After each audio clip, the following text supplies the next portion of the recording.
राष्ट्रपति द्रौपदी मुर्मू ने आज बरेली स्थित भारतीय पशु चिकित्सा अनुसंधान संस्थान के 11वें दीक्षांत समारोह में मेधावियों को पदक व उपाधि देकर सम्मानित किया।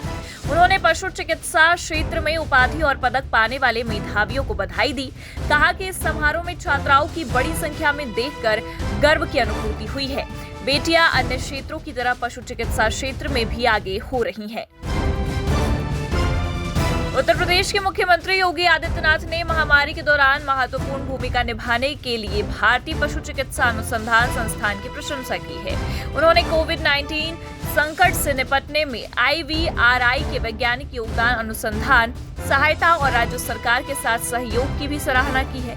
उन्होंने निदान, वैक्सीन, अनुसंधान और सार्वजनिक स्वास्थ्य सहायता में संस्थान के प्रयासों की भी सराहना की है, जिसने राज्य की महामारी प्रतिक्रिया में महत्वपूर्ण भूमिका निभाई। यूपी में सरकारी स्कूलों के विलय के मुद्दे पर आम आदमी पार्टी 2 जुलाई को प्रदेश भर में प्रदर्शन करेगी। आपको बता दें कि आपने आरोप लगाया है कि प्रदेश के 27,000 सरकारी स्कूलों का विलय किया जा रहा है। ये गरीबों को शिक्षा से वंचित करने की साजिश है। इसके साथ ही आपका ये भी कहना है कि प्रदेश में विलय करके प्रदेश के 27,000 स्कूलों को बंद किया जा रहा है। उत्तर प्रदेश के डीजीपी राजीव कृष्ण अब प्रदेश की कानून व्यवस्था मजबूत बनाने की दिशा में बड़े कदम उठा रहे हैं। वहीं इसी को मद्देनजर रखते हुए उन्होंने प्रदेश के 21 IPS अधिकारियों को अहम जिम्मेदारी दी है। इन अधिकारियों को पुलिसिंग से जुड़े 10 प्रमुख क्षेत्रों में सुधार के लिए क्या क्या किया जाना चाहिए, इसकी रिपोर्ट तैयार करने को कहा गया है। इन 10 क्षेत्रों के लिए एक अधिकारी मुख्यालय और एक फील्ड में तैनात किया गया है। उत्तर प्रदेश कांग्रेस प्रदेश अध्यक्ष अजय राय ने योगी सरकार पर हमला बोलते हुए कहा है कि योगी सरकार ने ना कोई काम किया और ना ही विकास किया। बनारस, जो कि प्रधानमंत्री जी का संसदीय क्षेत्र है, वहां एक भी कारखाना नहीं लगा है, ना ही कोई विश्वविद्यालय खुला।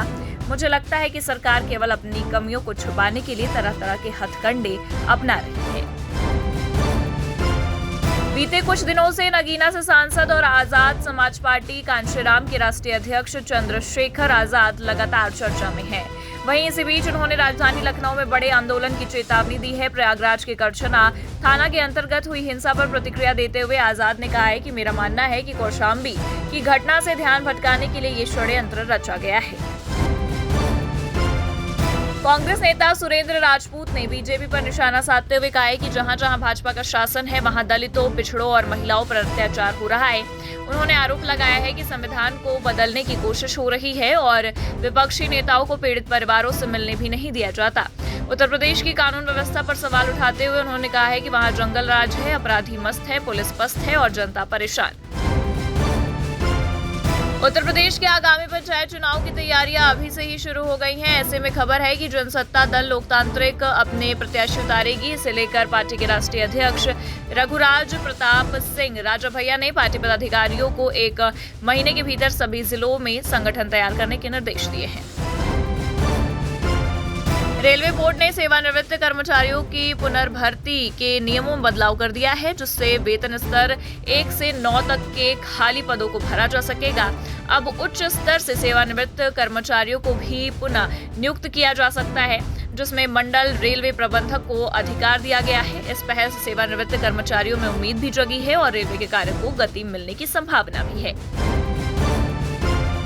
कोलकाता में छात्रा से हुए गैंग रेप के मामले में सियासी पारा हाई है। वहीं इस मामले को लेकर देश भर में चर्चा हो रही है। इसी बीच यूपी के सहारनपुर से कांग्रेस सांसद इमरान मसूद ने कोलकाता में छात्रा से हुए बलात्कार मामले में दोषियों को सख्त सजा देने की मांग की है। साथ ही उन्होंने बीजेपी पर निशाना साधते हुए कहा है कि जांच एजेंसियां पूरी तरह बीजेपी सरकार के अधीन है।